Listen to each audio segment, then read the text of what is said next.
Olá, sexto ano, aqui é a professora Daniele para mais uma videoaula. Hoje a gente vai estar iniciando o terceiro bimestre, acompanhando sempre o nosso livro didático. Nós paramos no capítulo 8, então a partir de agora a gente vai seguir com o capítulo 9. Vamos tratar sobre o sistema respiratório. Bem-vindos ao terceiro bimestre, espero que a gente possa continuar abordando os assuntos, né? Mesmo que não em sala de aula, que nós possamos estar compreendendo a matéria, participando das aulas, tanto a aula no Zoom como as videoaulas e se esforçando também para fazer as atividades e os exercícios. Vamos lá, gente. Só para relembrar, porque é importante, tudo que a gente já viu, a gente está num caminho, né? Cada parte que a gente já aprendeu no primeiro semestre vai ser importante para o nosso conhecimento agora. Então, inicialmente, nós falamos sobre as células, vimos as diferenças, as características, como que elas se comportam, por que elas são importantes, são a peça fundamental para o ser humano, né, para o ser vivo.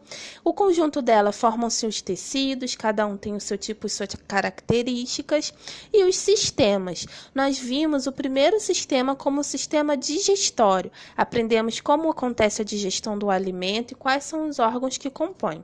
A partir de agora, a gente vai aprender um pouco mais sobre o sistema respiratório. Bom, qual é a função do sistema respiratório? Obviamente que é promover a respiração.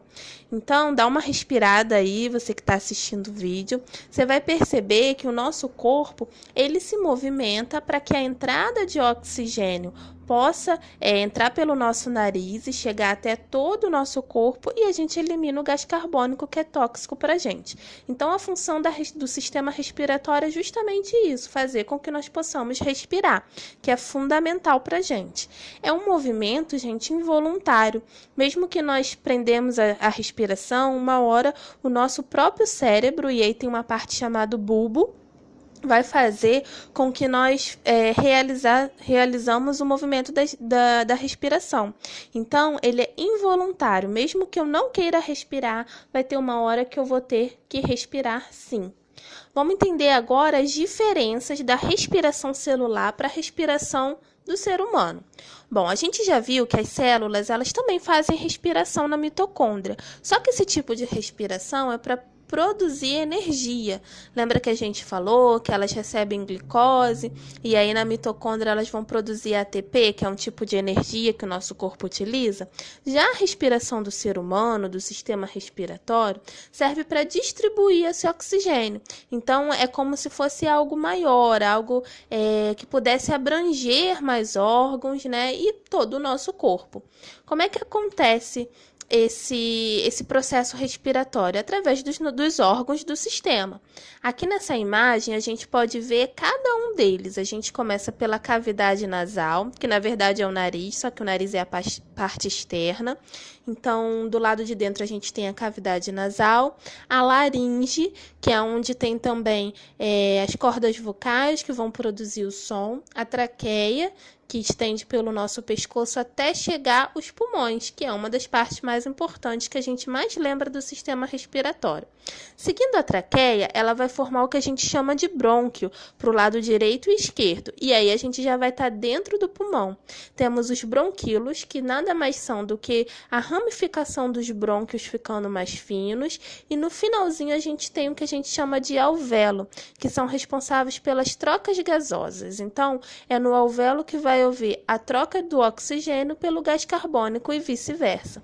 Temos também músculos, que é o diafragma e os músculos intercostais, que participam do movimento da nossa caixa torácica.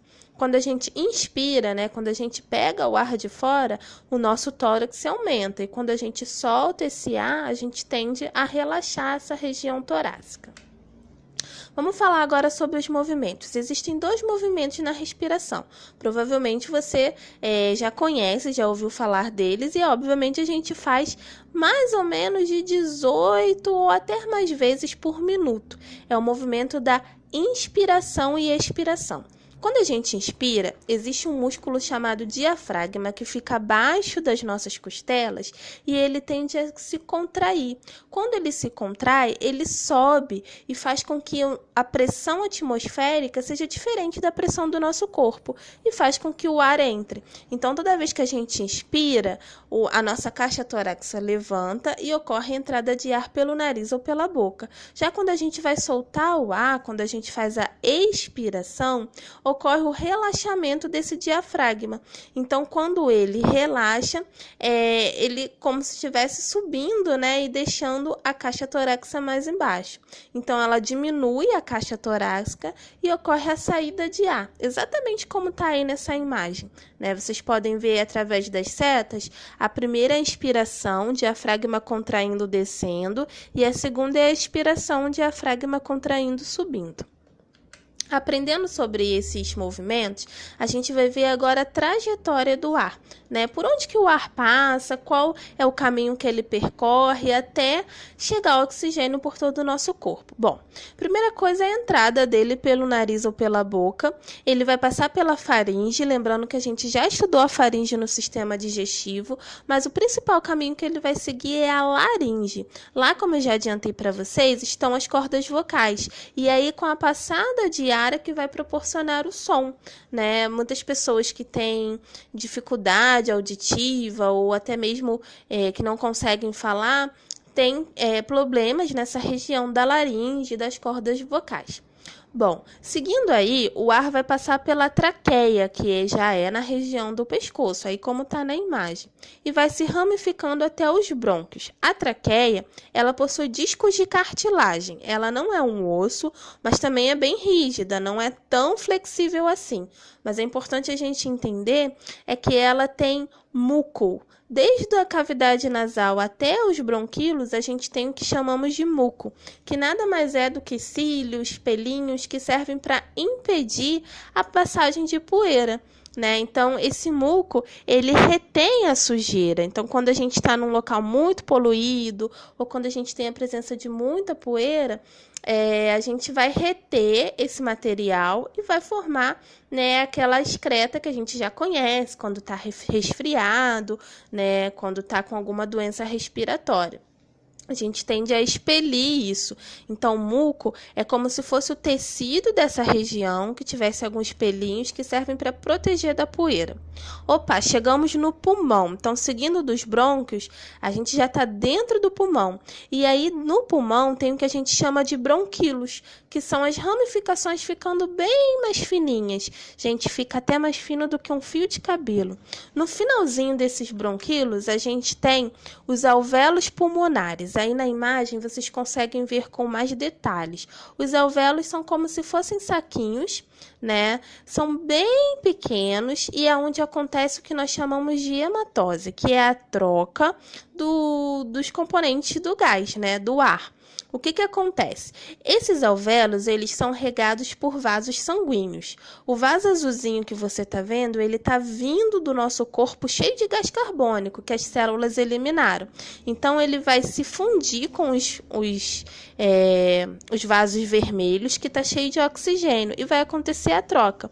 Então, o gás carbônico que estava, por exemplo, na célula lá do nosso pé, vai chegar até o nosso pulmão através das veias, vai fazer essa troca nos alvéolos e vai ser expelido quando a gente expirar. Já o oxigênio que a gente inspirou vai passar pelas artérias, que são os vasos vermelhos, e vai distribuir por todo o nosso corpo, assim como eu falei no exemplo para a nossa célula lá do pé.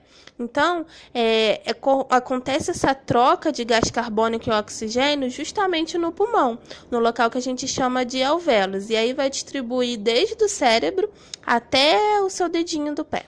Vamos continuar aqui, ó. Hematose foi o que eu acabei de falar com vocês, que nada mais é do que troca de gasosas.